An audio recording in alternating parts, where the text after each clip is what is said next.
Bonjour et bienvenue dans New Deal, le podcast IFRI TTS au Slate qui revient chaque semaine sur l'actualité politique américaine. Je suis Christophe Caron et je suis en compagnie de Laurence Nardon, responsable du programme Amérique à l'IFRI. Bonjour Laurence. Bonjour Christophe. Laurence, ça fait une semaine que nous ricanons avec l'histoire des chats mangés par les immigrés haïtiens mentionnés et dénoncés de façon délirante par Donald Trump lors du débat télévisé qu'il a opposé à Kamala Harris la semaine dernière, le 10 septembre. Ça a tellement fait ricaner qu'on en a vu circuler des mèmes, des chansons, bref, le net s'est moqué. In Springfield, they're eating the dogs, they're eating the cats, they're eating the pets of the people that live there. They're eating the dogs, they're eating the cats.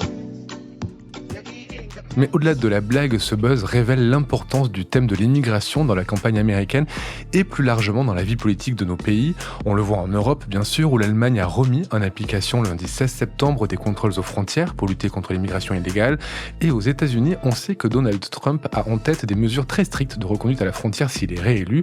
Les démocrates, eux aussi, ne sont pas en reste sur les questions migratoires. Laurence, est-ce que vous avez plus de détails sur les propositions et les positions des deux candidats, s'il vous plaît ? Oui, Christophe, mais je voudrais faire une remarque avant de rentrer dans le vif du sujet. Les blagues virales sur Trump qui déclare, donc on vient de l'entendre, « They're eating the dogs », elles font rire aujourd'hui aussi bien les démocrates que les républicains. Ces derniers pensent sans doute que Trump dénonce là un vrai sujet, même s'il le fait à sa manière loufoque. Et du coup, ça m'a fait repenser à la campagne de Chirac en 1995.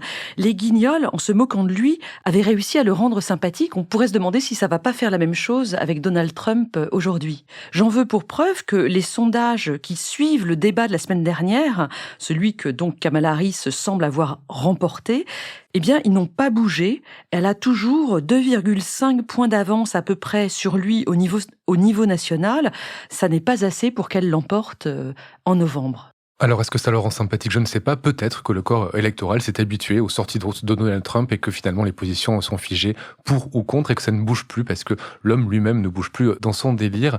Mais revenons à l'immigration et partons du terrain. Trump dénonce une immigration hors de contrôle. Hors de contrôle, ce sont ses mots. Mais quelle est la réalité du problème ? La réalité, ce sont les chiffres officiels qui comptent les personnes appréhendées à la frontière. Entre 2010 et 2015, on comptait à peu près 500 000 personnes arrivant chaque année au sud des États-Unis. Il y a eu une interruption pendant le Covid, 2020-2021, et depuis, on voit une reprise vraiment spectaculaire. Le nombre de personnes interceptées en 2023, alors pour tout le pays, c'est 3,2 millions. Et à la frontière sud uniquement, ce sont 2,5 millions, un record. Ces chiffres, vous dites que ce sont des chiffres officiels, mais d'où viennent-ils ? Je les ai trouvés sur le site officiel de la Customs and Border Protection, la police des frontières, celle qui contrôle les arrivées. Alors, à la fois dans les points d'entrée le long de la frontière sud et aussi dans toute la zone frontalière, donc les illégaux qui traversent le Rio Grande et qui arrivent dans le désert, ceux-là sont appréhendés par les Border Patrols. Il faut aussi parler de ICE, le Immigration and Customs Enforcement, qui, elle, surveille les illégaux dans tout le pays. Donc, la Customs and Border Protection et ICE dépendent tous les deux de Homeland Security, ce ministère de la Sécurité intérieure qui a été créé après le 11 septembre. Toujours est-il qu'on voit effectivement une croissance très importante des entrées sur le territoire américain. Et justement, par rapport à ça, que proposent les deux candidats ? Et commençons par les propositions de Trump. Oui, Trump, on n'est pas surpris, il veut à la fois restreindre les arrivées et renvoyer les illégaux qui sont déjà aux États-Unis. Sur le premier point, restreindre les arrivées, on parle des arrivées légales, droit d'asile, réfugiés, et aussi les arrivées illégales. Il souhaite tout simplement reprendre les politiques qu'il avait appliquées pendant son premier mandat. Donc il y a d'une part recommencer, continuer la construction du mur le long de la frontière avec le Mexique, et puis remettre en route le travel ban qu'il avait édicté en 2017. Vous vous souvenez, c'était l'interdiction d'arriver aux États-Unis de personnes venant de pays musulmans. Il veut aussi réintroduire le titre 42. Alors ça, c'est ce qui avait été appliqué par Biden pendant le Covid. C'est le fait de pouvoir renvoyer chez eux des gens pour des raisons de risque de contagion médicale. il veut aussi faire en sorte que les demandeurs d'asile restent au Mexique ou dans leur pays le temps que leurs demandes soient instruites. Et en l'occurrence, les demandes seraient très très peu nombreuses à être acceptées. Donc ça, c'est pour limiter les arrivées sur le territoire, mais que faire des gens qui sont déjà là ? Tout simplement, Trump prévoit de renvoyer chez eux les personnes en situation illégale aux États-Unis. Alors, ça n'est pas nouveau, c'est ce qu'on appelle la deportation en anglais. Obama, pendant son mandat, était déjà appelé le deporter in chief parce qu'il avait procédé à des déportations très importantes. Mais là, avec Trump, il y a un projet à une échelle jamais vue puisqu'il parle de renvoyer chez eux les 11 millions de migrants illégaux actuellement aux États-Unis.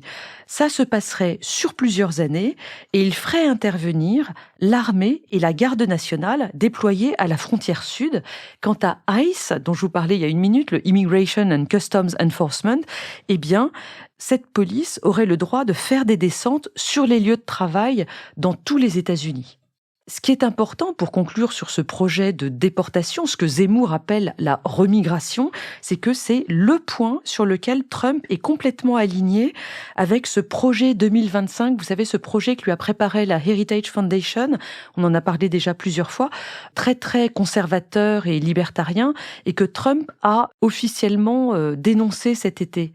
Il a dit qu'il n'en voulait pas, qu'il ne se reconnaissait pas dans ce projet. En revanche, sur le thème de la remigration, Trump est totalement aligné sur le projet 2025. Oui, et plus que conservateur et libertarien, on peut parler de projets d'extrême droite. Vous avez parlé de 11 millions de migrants illégaux à renvoyer dans leur pays d'origine. C'est énorme, 11 millions. Oui, et ça comprend énormément de gens qui sont installés et qui travaillent aux États-Unis. L'ONG pro-immigration America's Voice estime que ces 11 millions de personnes représentent 5% de la population active du pays. Ce qui pose des questions pour l'économie américaine. On sait que le taux de natalité est en baisse. Comment l'économie américaine pourra-t-elle fonctionner si on lui retire toutes ces personnes illégales qui travaillent pour certaines depuis de nombreuses années dans le pays ? En fait, on a là une question que nous nous posons aussi en Europe. Je voudrais vous rappeler l'exemple du Japon qui a choisi vraiment de manière tout à fait explicite de refuser toute immigration pour protéger son mode de vie et dont l'économie est aujourd'hui en perte de vitesse par rapport à ce qu'elle était dans les années 80. Voilà pour Donald Trump, on va aller du côté démocrate et donc de Kamala Harris. Kamala Harris qui avait déjà été en charge de ce dossier pendant l'administration Biden. Oui, c'était très certainement un cadeau empoisonné de la part de la Maison-Blanche envers la vice-présidente. Kamala Harris, à l'époque, avait mis en place une politique en 3 points. Premièrement, aider les pays de départ, notamment en Amérique centrale, à se stabiliser, donc Honduras, Guatemala, Salvador. Je serais curieuse de savoir combien de temps ça a pris pour que les subsides américains soient détournés par les gangs mafieux sur place. Mais enfin, ça c'est un autre sujet. Deuxième point de cette politique, favoriser les demandes d'asile depuis les pays tiers pour que les personnes ne se présentent pas à la frontière américaine. Donc là, on est dans la même politique que celle de Trump, ouvrir des centres de rétention au Mexique. Et puis, troisièmement, faire mieux fonctionner le système d'accueil et de traitement des dossiers de demande d'asile aux États-Unis. Une politique en 3 points qui n'a pas l'air d'avoir trop fonctionné quand on voit le nombre d'arrivées en 2023. Oui, c'est pour ça qu'elle semble avoir un petit peu modifié son approche. J'ai été très surprise par son discours lors de la convention démocrate, c'était le 22 août. Kamala Harris a proposé, comme d'habitude, une meilleure régulation des demandes d'asile, plus de moyens pour les centres de rétention à la frontière côté américain et les patrouilles frontalières, mais elle a également annoncé qu'elle souhaitait, si elle était élue, reprendre le projet de loi qui avait été préparé au Congrès au printemps 2024, un projet de loi assez strict qui prévoyait notamment la fermeture immédiate des postes frontières avec le Mexique en cas d'arrivée massive dans la journée. Oui, ce fameux projet de loi bipartisan que finalement les républicains n'avaient pas voté à la demande de Trump pour des raisons purement politiques et pour pouvoir le maintenir en position de force dans sa campagne. Mais pourquoi Kamala Harris évolue vers la fermeté ? Eh bien, je crois qu'il faut rappeler un élément extrêmement important, c'est le trafic absolument cynique qui a été organisé par le gouverneur du Texas, Greg Abbott, depuis 2021. Et qui consiste à envoyer les personnes qui arrivent dans son État vers les grandes villes démocrates du nord du pays. Entre donc le printemps 2021 et l'été 2024, ce sont 120 000 migrants que Greg Abbott a envoyés du Texas, où il venait d'arriver, vers New York, 45 000 personnes, Chicago, 36 000 personnes, Washington, 12 000 personnes, etc. Los Angeles, Denver, Philadelphie, Boston, toutes les grandes villes démocrates ont été concernées par ce trafic. Et ça a posé vraiment beaucoup de problèmes à ces municipalités puisque les capacités d'accueil, les refuges ont été absolument débordés et ils se sont rendus compte en fait du problème que vivaient les villes républicaines frontalières du Mexique. Au point qu'en juin dernier, Biden, qui était alors encore en campagne, a annoncé une suspension temporaire de l'entrée de certains étrangers à la frontière sud. C'est une proclamation présidentielle du 4 juin. Cette décision a fait chuter immédiatement les chiffres d'arrivée qu'on voit sur le site des Customs and Border Protection. Donc on aura des chiffres d'arrivée en baisse pour 2024. Mais cette politique de fermeté donc par le camp Biden-Harris, est-ce qu'elle est bien vécue par la gauche du Parti démocrate qui, elle, est plutôt favorable à l'immigration ?